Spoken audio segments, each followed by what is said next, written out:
नमस्कार दोस्तों, मैं हूं पुलकित मोहन सिंह और स्वागत है आपका मेरे चैनल में। दोस्तों, किसी का सवाल था कि क्या आत्मा किसी भी लैंग्वेज में कम्युनिकेट कर सकती है? क्या वो किसी के शरीर पे भी आके उसकी लैंग्वेज को समझ सकती है और हर तरीके से उसी लैंग्वेज में बात कर सकती है? तो दोस्तों, इसी के विषय में आज की वीडियो है। दोस्तों, ऐसा बहुत कम होता है कि आत्मा के पास ये एबिलिटी हो कि वो हर लैंग्वेज में कम्युनिकेट कर सके। ये पावर सिर्फ डीमंस के पास होती है, शैतानों के पास होती है और बहुत ही यूँ कह लीजिए पावरफुल नेगेटिव स्पिरिट्स के पास होती है।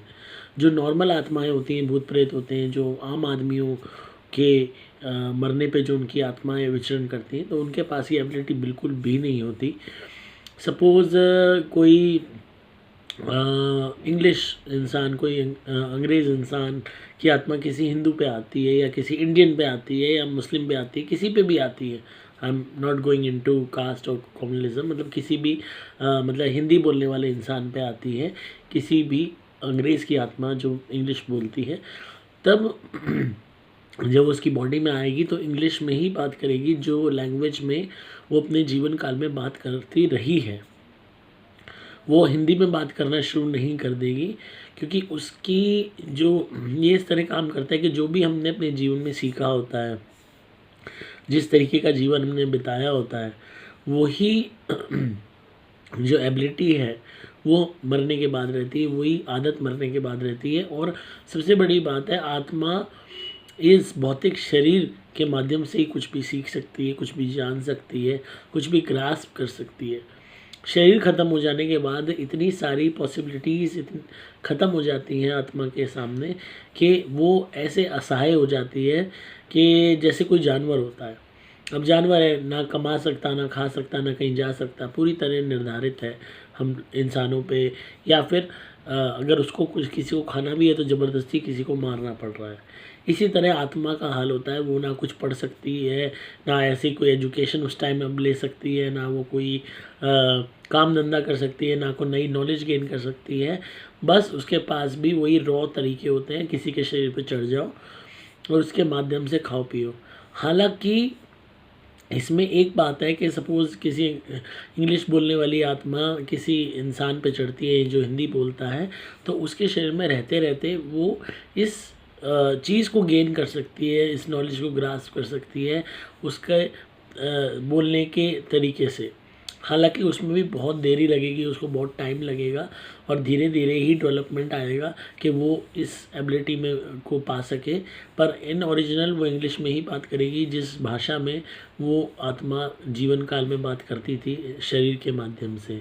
तो जो हमने सीखा होता है, जो भी हमारी आदतें रही होती हैं, जो भी हमारा व्यवहार रहा होता है, जो भी हमारे हालात रहे होते हैं, जो भी हमारे एक्शंस रहे होते हैं, जो भी हमारी भाषा रही होती है, वो भाषा ही आती है। अक्सर कई प्रेत रोगियों को आपने देखा होगा कि वो उसी भाषा में, जब उनके ऊपर आवेश आता है किसी प्रेत का या आत्मा का, तो वो उसी भाषा में बात करते हैं जिस भाषा में जो उनकी ओरिजिनल भाषा है।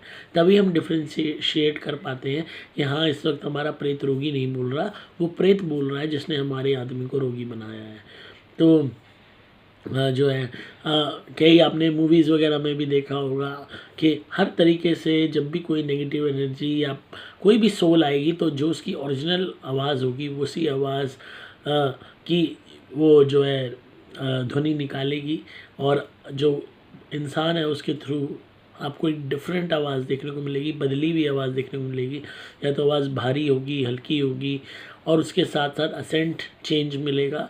और लैंग्वेज चेंज मिलना भी एक बहुत ही आम बात है, कॉमन बात है।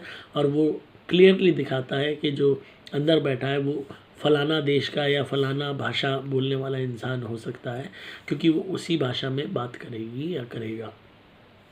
तो इसमें कोई ये नहीं है कि वो चालाकी से अपनी भाषा बदल लेगी और हिंदी बोलने लग जाएगी। ये बहुत डिफ़िकल्ट है उनके लिए, क्योंकि वो चीज़ उन्होंने भौतिक शरीर के माध्यम से कभी सीखी नहीं।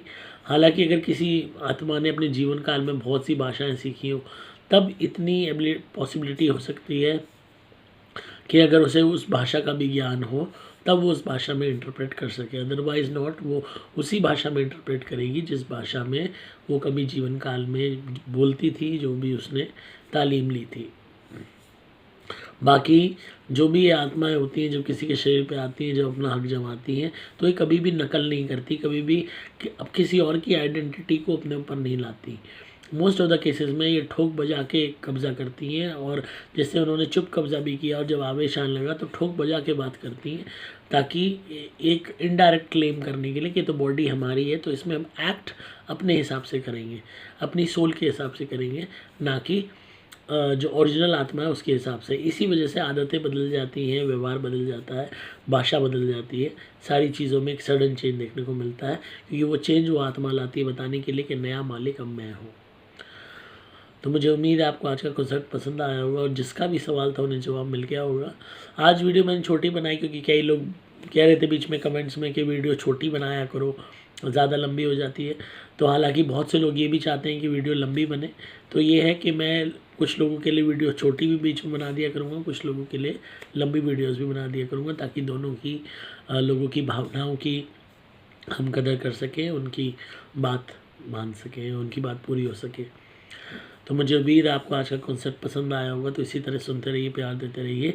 किसी को भी धुनी चाहिए नेगेटिव एनर्जी को कंट्रोल करने के लिए, जीवन को पॉजिटिव बनाने के लिए, तो धुनी हेल्पलाइन नंबर 8130331007 पे कांटेक्ट करें। आपको मुझसे कुंडली बनवानी है, अपनी ग्रहों के उपाय करवाने हैं, तो भी मोबाइल नंबर 8130331007 पे बात करें। और अगर आपको लक्ष्मी प्राप्ति धुनी चाहिए, घर में पॉजिटिविटी लानी है, वेल्थ अट्रैक्ट करनी है, बेसिकली पैसे के लिए, तो भी आप इसी नंबर पे संपर्क कर सकते हैं।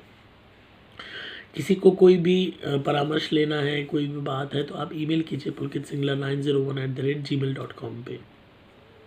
इसी तरह सुनते रहिए, प्यार देते रहिए। मैं हूँ आपका दोस्त पुलकित मोहन सिंगला।